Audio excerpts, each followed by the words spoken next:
Cette animation est à écouter entièrement afin d'en comprendre les détails. À la fin, vous basculerez en cliquant sur ce bouton du Didactix dans Scratch qui doit être ouvert sur votre ordinateur. Et là, vous referez toutes les mêmes actions que vous avez pu observer dans l'animation. N'hésitez pas à zoomer sur cette animation pour voir tous les détails. Utilisez une liste d'ingrédients. Avant de démarrer la suite de cette séquence, vous allez vous rendre en séquence 0 à la leçon C00L19, intitulée « Parcourir une liste ». Vous reviendrez juste après cette leçon. Alors prenez le temps de bien étudier ce que l'on vous demande, ce que l'on vous propose, ce que l'on vous apprend. Appliquez-le dans Scratch, prenez votre temps donc, et revenez ensuite dans cette animation C09L08, utilisez une liste d'ingrédients. Voilà. Continuons maintenant. A priori, vous avez été en C00L19, et vous revenez à l'instant. Le programme que vous venez de faire présente quelques actions répétées, le calcul de la quantité finale et son annonce. On pourrait alors être tenté d'utiliser une boucle pour simplifier le script. Le problème est que les ingrédients changent à chaque annonce. La solution va se trouver dans l'utilisation de listes. En fait, nous allons utiliser deux listes, une pour les quantités et une autre pour les noms des ingrédients. Lancez le logiciel Scratch et ouvrez votre dernier programme C09L07.SB2. Cliquez sur Données puis créez une liste. Et nommez-la quantité initiale au pluriel. Quantité initiale, c'est-à-dire les quantités de départ de la recette. Puis cliquez sur OK. Quantité initiale, puis OK. Répétez cette action pour créer une nouvelle liste que vous appellerez cette fois ingrédients. Ingrédients au pluriel. Les listes apparaissent dans la scène. Placez-les l'une à côté de l'autre dans le coin en haut à droite en prenant soin de mettre la liste quantité initiale à gauche de la liste ingrédients afin de garder une cohérence dans la lecture. Ces listes sont vides pour le moment. Nous allons les remplir à la main. Dans la liste quantité initiale, cliquez sur le plus dans le coin en bas à gauche.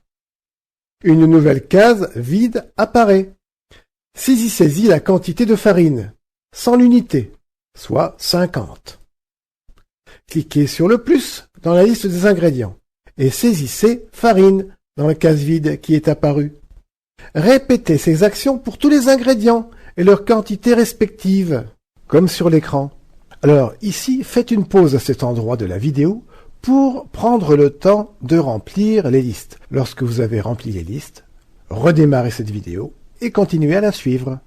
À l'issue de ce travail, vous obtenez deux listes complètes, une avec des valeurs numériques pour les quantités et une autre avec des chaînes de caractères pour les ingrédients.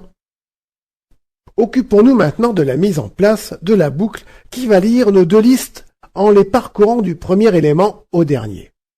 Dans la fenêtre des scripts, cliquez sur le second bloc, Mettre, quantité finale A, celui s'occupant de la quantité d'œufs, et glissez-le dans la barre centrale pour le supprimer, ainsi que tous les blocs qui y sont attachés. Glissez le bloc Contrôle répété autour des deux derniers blocs, Mettre, quantité finale A, et dire juste en dessous. Comme il a été vu dans la leçon C00L19 Parcourir une liste, nous allons avoir besoin d'un compteur. Cliquez sur Données, puis créez une variable. Nommez-la compteur. Puis OK. Et décochez la variable pour ne pas l'afficher dans la scène. On ne va pas surcharger non plus la scène. Au-dessus de la boucle, glissez le bloc Mettre A et choisissez la variable compteur dans la liste déroulante. Et saisissez la valeur 0. Dans le bloc Dire, situé dans la boucle, glissez le bloc quantité finale de la première case à la seconde case en écrasant le texte déjà présent. Dans la première case, glissez le bloc Opérateur regroupé. Laissez pour le moment la première case vide et saisissez deux points dans la seconde, avec un espace avant, un espace après. Espace, deux points, espace. Supprimez la valeur 10 du bloc répété et laissez la case vide. Faites de même avec la valeur 50 du bloc Mettre, quantité finale A, et enregistrez votre travail sous le nom de C09L08.SB2.